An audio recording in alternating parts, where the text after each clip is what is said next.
안녕하세요. 동글아빠입니다. 이번 시간에는 제131회 토목 시공길사 2교시 서술에 대해서 강평을 진행해 보겠습니다.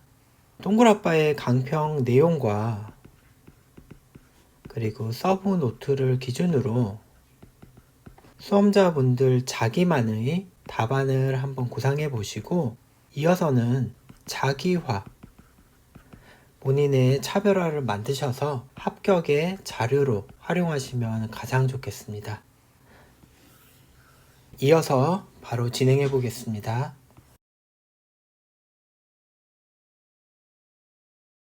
1번 봅니다. 사질토의 연약지반 계량으로 동다진 공법을 적용하고자 한다. 이때 충격 에너지에 의한 공학적 특성을 설명하시어 나왔습니다.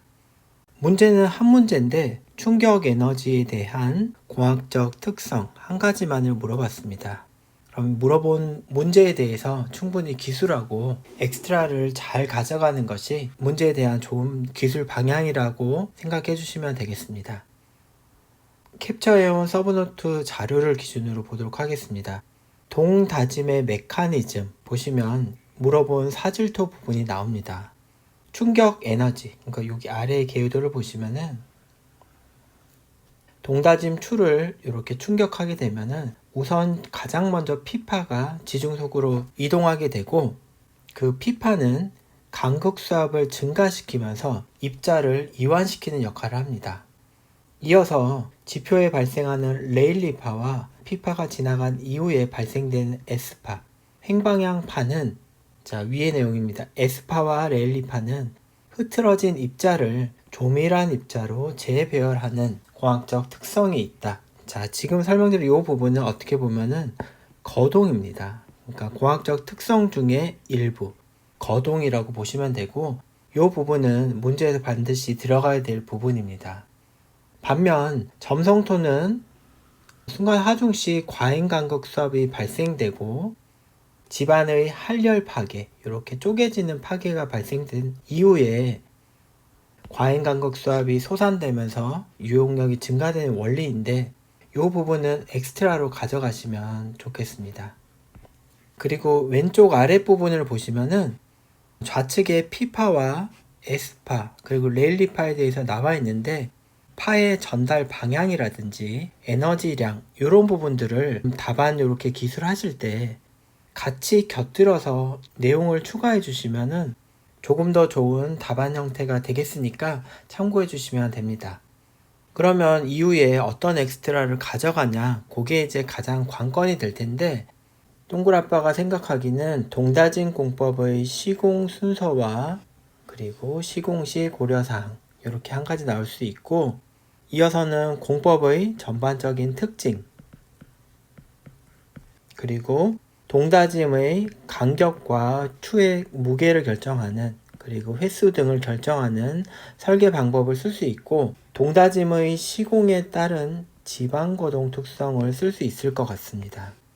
개인적으로는 특징이라든지 설계 방법 이런 거는 주로 쓸 거니까 시공시 주의사항 부분하고 동다짐 공법 적용에 의한 지방거동 특성을 쓸 것 같습니다. 왜냐하면 문제에서도 충격 에너지에 의한 공학적 특성을 물어봤기 때문에 충격 에너지에 의한 집안의 거동 특성, 특히 다짐 에너지, 치마, 간극수압, 지지력 안전율 이 부분에 대해서 이렇게 기술해 주시면은 누구보다도 공학적이고 추가 점수를 얻을 수 있는 답안 형태가 될 거라고 생각합니다.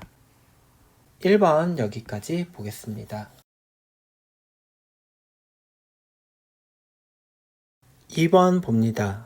토공 하자 종류 및 방지 대책에 설명하시오 나왔습니다. 상당히 방대한 양의 자료가 나올 것 같은데 우선 토공의 종류가 뭔지 토공의 종류부터 정의할 수 있으면 이 토공 종류에 따라서 하자의 원인과 대책이 이렇게 나오는 그런 식으로 생각을 하고 답안 작성 방향을 가져가야 되겠습니다. 서브노트에 여러가지 자료를 가져왔는데 연학지반 계량 부분하고 그 다음에 사면 비탈면이죠. 그리고 절성토 경계부 그리고 요거는 이제 구조물과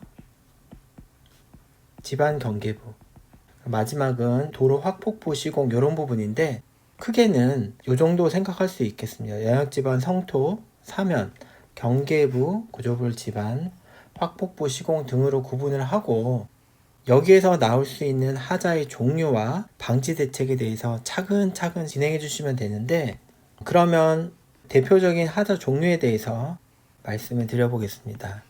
하자는 우선 집안의 치마, 집안과 구조물의 치마가 있을 수가 있겠고 집안의 누수, 그리고 측방 유동이라든지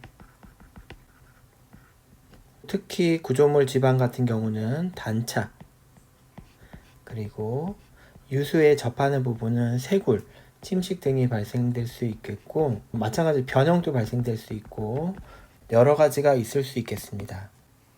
따라서 학습하신 내용을 기준으로 토공의 종류를 구분하고 토공 종류에 따라 하자가 나올 수 있는 부분을 정해서 거기에 따른 대책을 기술해 주시면 되는 내용입니다. 같은 내용만 계속 말씀드리는데요. 좀 방대한 양의 기술을 요하는 문제가 나왔을 때는 어떻게 답안을 구성할 건지 이 부분이 키포인트가 되겠고 구성만 된다면 학습하신 대로 답안을 일목요연하게 기술해 주시면 되는 문제가 됩니다. 2번 문제 여기까지 봅니다. 3번 보겠습니다. 교량 구조물에서 지진 하중을 제어하는 시스템에 대해서 설명하시오 물었습니다. 문제에서 시스템이라고 했기 때문에 지진 하중을 제어하는 내진, 면진, 재진, 방진 시스템까지 기술을 하고 마지막으로 계측까지 이렇게 제시를 해줘야 시스템의 완성으로 보입니다. 그럼 먼저 계측을 제외한 지진 하중 제어 시스템을 보도록 하겠습니다. 개요도를 보시면은 구조물의 자체 강성을 추가시켜서 지진에 대응하는 내진과 교량 받침, 면진 기초 등을 통해서 지진력을 흡수하는 면진 시스템, 그리고 지진파와 반대파를 발생시켜서 적극적으로 제어력을 가하는 재진 시스템 또는 집안의 방진 시스템 등이 있겠고요. 이렇게 개요도와 관련 내용 써주시면 되고 추가적으로 이렇게 쓰면 2페이지가 안 나오니까 서브노트의 내용을 같이 보시면은 교량의 구성 요소별 보강에 의한 내진 성능 향상 방법과 그리고 두 번째 지진 보호장치에 의한 내진 성능 향상 방법으로 해서 크게 구분해서 기술할 수 있겠습니다. 교곽의 경우 그리고 교량 받침의 경우 낙교 방지 장치, 교대, 기초 이렇게 서술할 수 있을 거고요. 지진 보호 장치는 지진 격리 받침, 감쇄기 또는 기타 지진 보호 장치 이렇게 구분 설명이 가능하겠습니다. 그리고 마지막으로는 시스템의 완성인 계측 시스템까지 대표 단면도와 같이 기술해 주시면 되는 문제였습니다. 3번 문제 여기까지 봅니다. 4번 봅니다. 미고결 집안의 공학적 특징 및 미고결 저토피 터널의 공학적 문제점과 대책에 대해서 설명하시어 나왔고요. 물어본 문제는 3가지입니다. 미고결 집안의 공학적 특징, 그리고 미고결 저토피 터널의 문제점과 대책에 대해서 물었습니다. 그럼 물어본 첫 번째, 미고결 집안에 대해서 보도록 하겠습니다. 우측 위에 이 차트를 보시면은 퇴적물이 퇴적암으로 굳어가는 과정 전체를 석화라고 하고 그 중에 고결이 포함되는 그런 개념이 됩니다. 자, 석화에는 고결과 속성작용 그리고 변성작용이 있는데 지금은 요 고결만 물어봤습니다. 고결은 흙이 암이 되어가는 과정이다 라고 보시면 되고 문제에서 말한 미고결은 아직 단단한 암반이 되지 않았다라는 걸 의미하고 일반적으로는 풍화암 또는 연암을 얘기하게 됩니다. 문제에서 공학적 특징을 물어봤기 때문에 공학적 특징은 전단 강도 부분, 투수성 부분, 그리고 압축성 부분에 대해서 안 좋은 방향으로, 좋지 않은 방향으로 기술을 해주시면 되고 특히 점토 안반을 포함한 미고결 점토 광물은 고학적 특징 중에 중요한 세 가지, 스웰링, 그리고 슬레이킹과 풍화에 민감한 이 특징을 꼭 써주셔야 됩니다.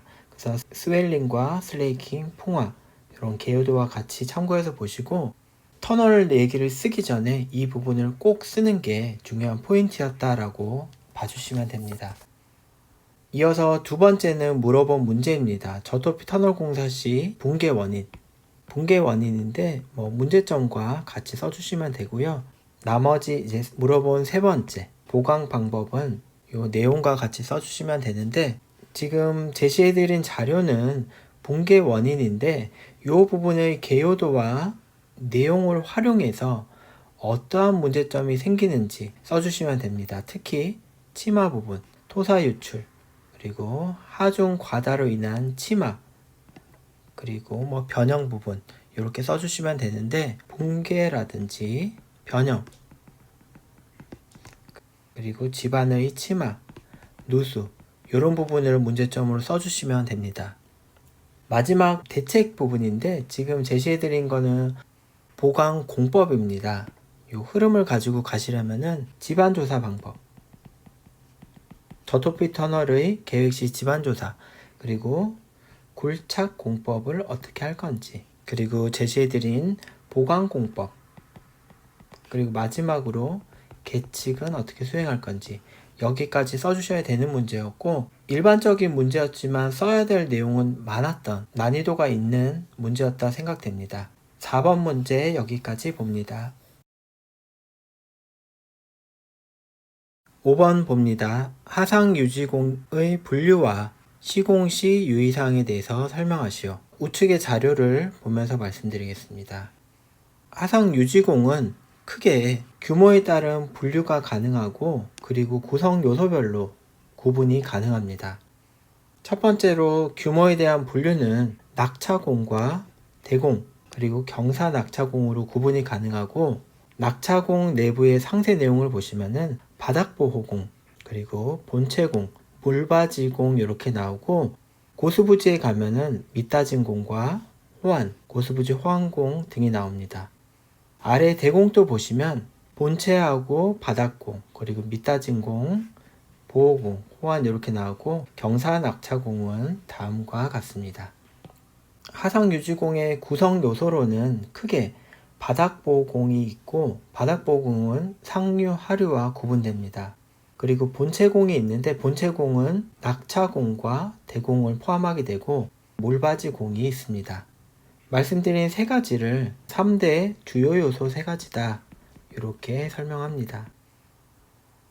이어서는 고수부지 보호공, 연결 호환공, 연결 옹벽 및 다짐공으로 구분할 수 있겠고요. 이렇게 구분할 수 있다면은 이 부분에 대한 시공상의 주의사항을 써주시면 되는데 시공시 유의사항이 따로 있는 건 아니고 하천공 일반 내용을 써주시면 됩니다.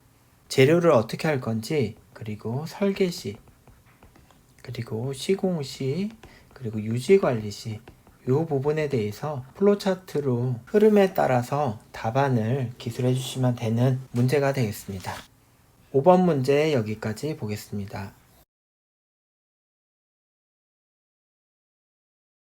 6번 문제 보겠습니다. 공용 중인 교량의 성능 저하 현상과 내하 성능의 시험 방법에 대해서 설명하시오 나왔습니다. 우선 물어본 첫 번째, 교량의 성능 저하 현상은 교량의 구성 요소별, 즉 상부 구조, 그리고 교자 장치, 하부에 대해서 따로 기술해 주시면 되는데 대표적으로 시간이 지나 성능이 저하되는 열화 현상, 누수 현상, 그리고 균열, 치마, 마모, 변형 등으로 구분할 수 있겠습니다. 성능 저하 현상을 바로 이렇게 기술하시기보다는 크게 분류를 해서 큰 분류 안에서 이렇게 구성을 가져가셔야 답안 구성이 예뻐 보이고 흐름도 좋게 가져가실 수가 있겠습니다. 자, 이어서 물어본 두 번째, 내하 성능의 시험 방법인데 안정성 평가 방법과 동일합니다. 외관조사, 그리고 정적 재하시험, 동적 재하시험, 내화력 평가 이렇게 나오는데 큰 부분만 보자면은 외관 평가는 성능자와 동일하게 상부, 하부, 그리고 교자로 구분해서 외관 조사를 실시하게 되고, 정적 재하 시험은 말 그대로 정하중에 대한 시험이고, 동하중은 움직이는 장비를 통해서 측정하는 시험입니다. 4번 내화력 평가는 하중의 등급에 따라서 이론 공식에 의해서 내화력을 산정해서 평가를 하는 그러한 방법이 되겠습니다. 다음과 같은 문제가 나왔을 때는 엑스트라로는 교량 같은 경우는 이제 계측 시스템을 쓰기가 참 좋고요. 무조건 하나 정도는 가져가셔야 됩니다. 그리고 이어서는 성능 저하가 발생되는 경우 보수하고 보강하는 방법에 대해서 기술해 주시면 좋겠습니다. 이렇게 6번까지 봤고요. 2교시 서술에 대한 강평을 마치도록 하겠습니다. 수고하셨습니다.